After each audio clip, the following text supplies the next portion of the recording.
New year వేడుకలకు ముందస్తు అనుమతులు తప్పనిసరిగా తీసుకోవాలని west zone DCP CH Srinivas తెలిపారు. అనుమతి లేకుండా పార్టీలు నిర్వహిస్తే చర్యలు ఉంటాయని హెచ్చరించారు. పార్టీలలో, పబ్బులలో డ్రగ్స్ వినియోగం లేకుండా నిర్వాహకులు చూసుకోవాలని అన్నారు. ఈవెంట్లకు సామర్థ్యానికి మించి టికెట్లను విక్రయించకూడదని అన్నారు. డిసెంబర్ 31న అర్ధరాత్రి ఆకస్మిక తనిఖీలు ఉంటాయని చెప్పారు. దీనికి సంబంధించి మరింత సమాచారం మా ప్రతినిధి రాధాకృష్ణ అందిస్తారు.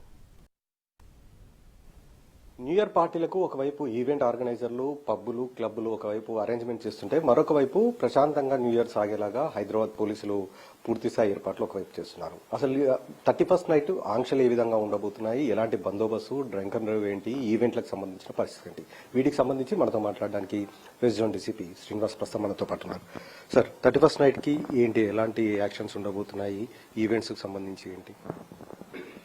ఇప్పుడు హైదరాబాద్ సిపి గారు ఇంత ముందే మనకి ప్రెస్ మీట్ లో తర్వాత వాళ్ళ ఆర్గనైజర్స్ తో కూడా మీట్ చేసి వాళ్ళకి చెప్పడం జరిగింది. ఇదే ఇన్స్ట్రక్షన్స్ ఏంటంటే మినిమం 15 days ముందు వాళ్ళని అప్లై చేయమన్నారు.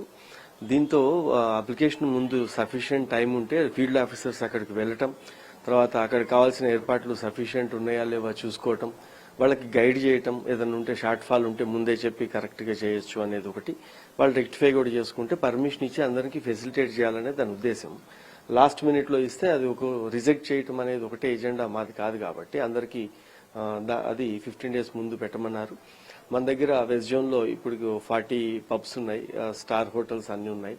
వీళ్ళందరిలో ఇప్పటికీ మనకి 24 అప్లికేషన్స్ ఆల్రెడీ వచ్చి ప్రాసెస్ లో ఉన్నాయి. ఇవి basically new year celebrations permission ఏమో 1 o'clock వరకు మనందరికి తెలుసు, అది సిపి గారి నుంచి పర్మిషన్ ఇవ్వటం జరుగుతుంది.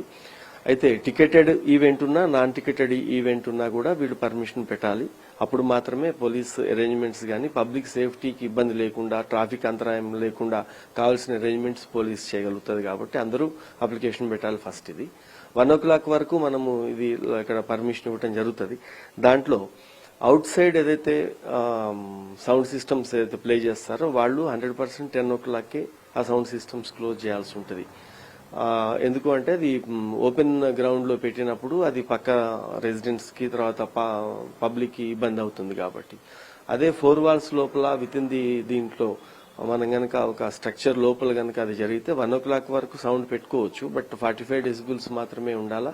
అంటే సింపుల్, ఇది నంబర్ గేమ్ కాకుండా పక్కింటోడికి లేకపోతే నువ్వు ఎంజాయ్ చేస్తే నీ పక్కన వాళ్ళకి ఇబ్బంది లేకుండా చేసుకోవాలనే దాని మీద ఇది చాలా క్లియర్ గానే వెళ్తుంది.